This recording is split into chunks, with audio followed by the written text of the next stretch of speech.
Hello, everyone, and welcome to the Tank Wars 2 Electric Boogaloo presented by me, your host, Chromoid.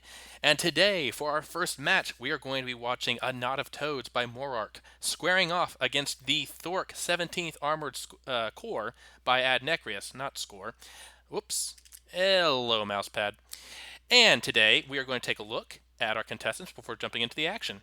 So down here, we have the Knot of Toads. Now, these are all a greenish-yellow affair with a bunch of sloped armor and varying types of APS guns. I don't think there's a single cram in here. I could be terribly wrong. If I'm wrong, I'm sorry, Mourark.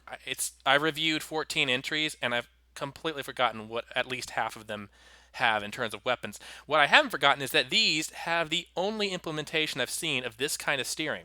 Basically, there are side wheels here that drive forward, and then wheels in the front and the back that just allow them to skitter sideways as they please. It's a very funny motion, and I like the invention there. It's really cool. I'm sure other people have done it before. It's just the first time I've seen it. And over here we have the Thork 17th Armored Corps. These are more standardized looking tanks with some very fancy headgear. You see on the turrets, most of that is mimicked. No, those are not actually ion thrusters. I checked. But yes, the Thork Armored Corps has standard large bore APS guns. All of them are single cannons, but I'm pretty sure they pack a significant punch. And yes, that is a light block stick. All the spawn sticks you'll see at the top, Knot of Toads and Thork stick, are going to despawn. They're going to get a DQ timer immediately, so don't worry about that. That's just the nature of the spawn stick. For those of you who aren't familiar, spawn sticks are just used to spawn in large quantities of vehicles like this all at once, so I don't have to do it manually. All right, that's enough of me talking. Let's get on with the fight. And we are off for the first match of the tournament. Both the Thorks and the Toads fire off a series of shots. Neither of them seem to do very well at first. I'm going to check something here, because I forgot. Yes, I did. Sorry about that, folks. Last time that'll happen. I just, for a moment, I was like, wait, did I turn the detection down to 0 like I said I was? Because if I didn't, that's going to be very embarrassing. Seems to be a little bit of blocks being lost by the Toads, but it's mostly just collision, I think. And here we have the Toads themselves and the Thorks. Seems like the main body of the Thorks got right into the actions. The Toads have sent a few people forward, or a few tanks forward, to do the brawling. The rest are sitting in the back fighting. A good chunk of the Thorks stayed on the outside, which is interesting. If you look at the aerial perspective here, you can see that the majority of the Toads are centralized. You got 3 in the back here, 3 in the front. It's a 6 versus 10 scenario. But the Thorks are all kind of going around the sides and shooting inwards. So they have like this core of 4 or 5 that are fighting in the center.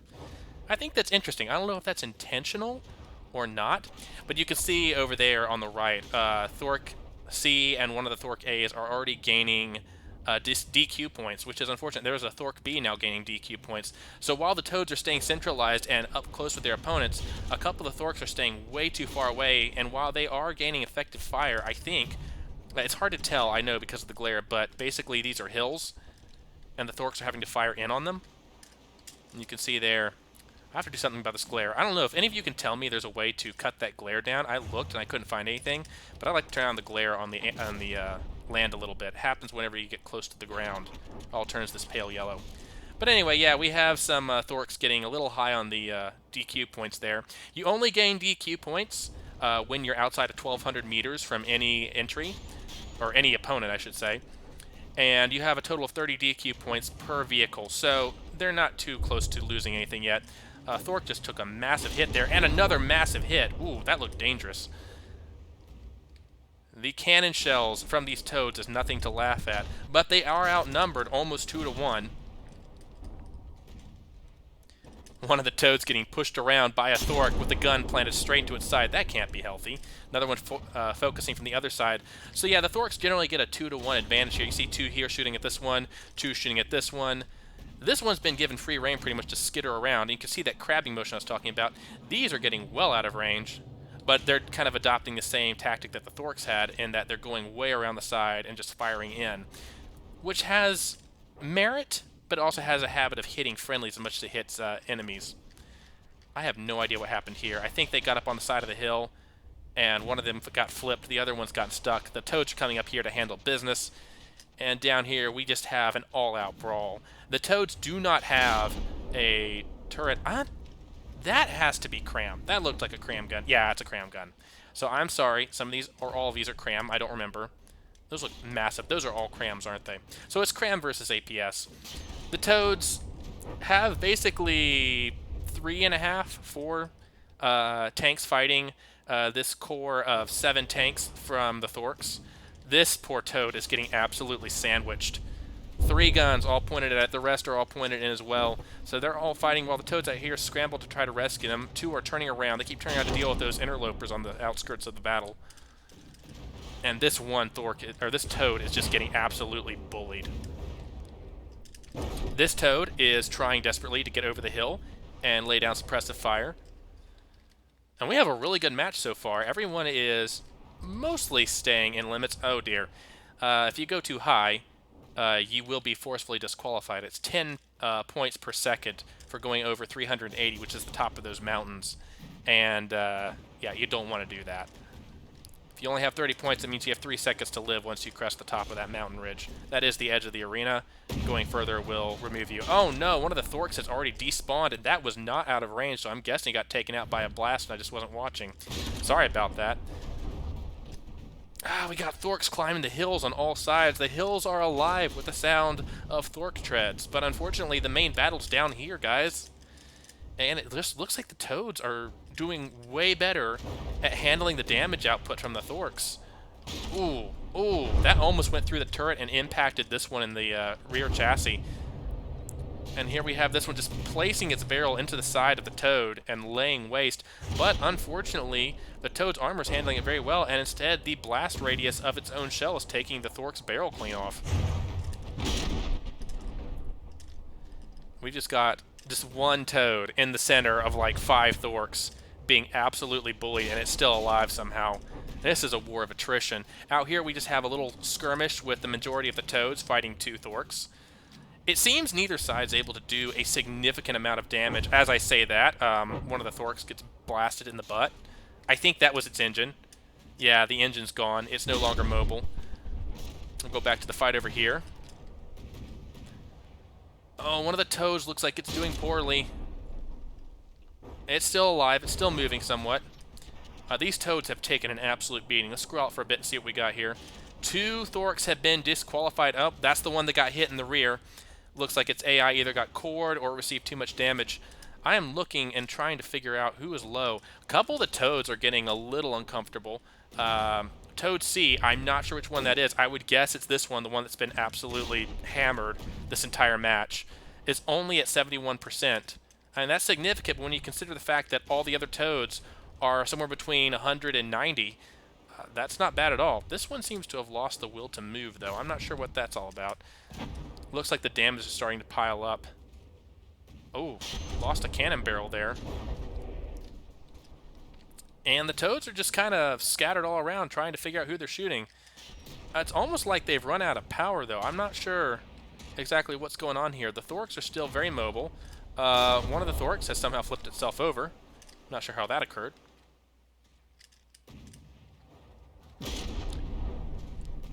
Sitting duck for this one Toad, which still has a gun functional somehow. This one, unfortunately, seems to have lost the better part of its mobility and weapons.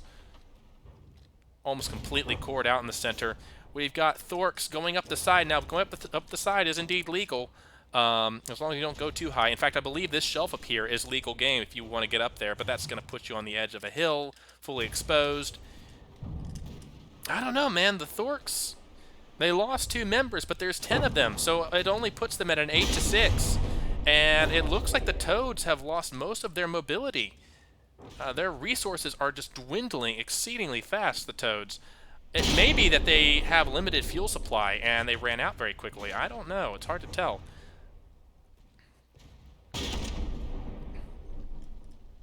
You can see that Toad C and those 4 middle Toads are kind of low on resources.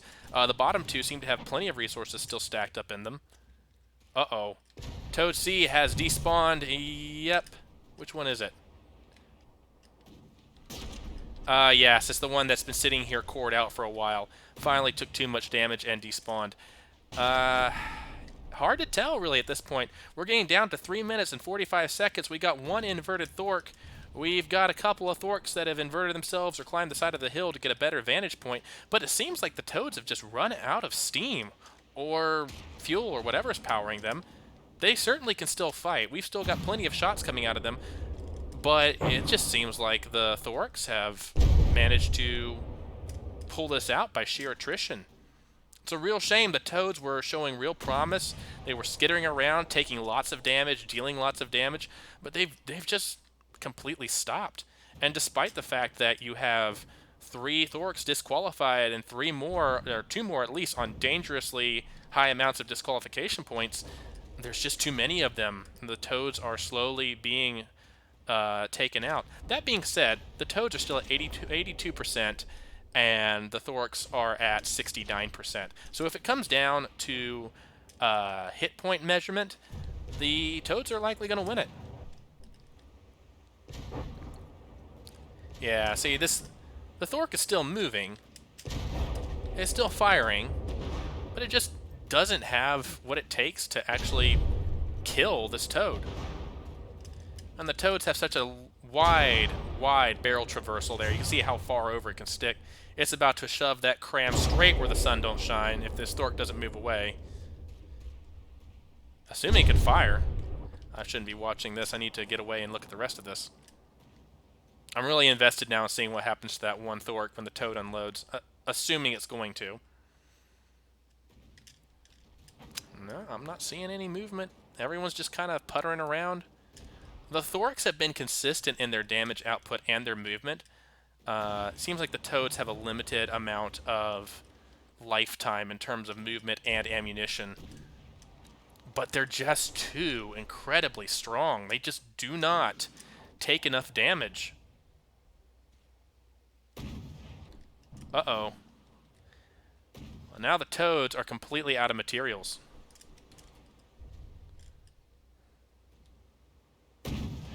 Toads are completely out of materials, and I'm not sure why that is. This Thork is perfectly content to stay right here in range of this Toad and fire into it. Uh-oh. Oh, we got more DQs. One climb to the top of the hill. That's what happens. Well, now with that being said, it looked for a bit like the Toads were in trouble, but the Thorks have effectively removed themselves from this fight. With 1 minute left on the clock, one Thork flipped over, 5 DQ'd, and the rest just not doing sufficient damage to actually hurt the Toads to the point that they need to. It's a real shame because the Toads themselves seem to have run out of steam far long before the Thorks did, but the Thorks just do not handle the terrain very well, and they don't have the damage output. As we count down these last 30 seconds, we're going to pull out here and take a look at the spread of things.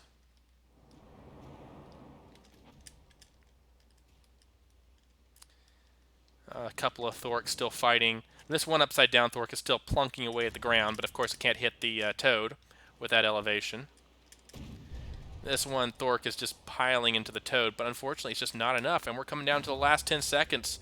It's basically a couple of Thorks stuck around the edges of the immobilized Toads, and the Toads just plunking shots into the Thorks plunking shots back into the Toads, and nobody doing enough damage, and that is going to be it. That is going to be it. Well, based on the percentage of each team, I'm going to have to give this one to the Knot of Toads by Mourark. And with that being done, we're going to move on to our next match.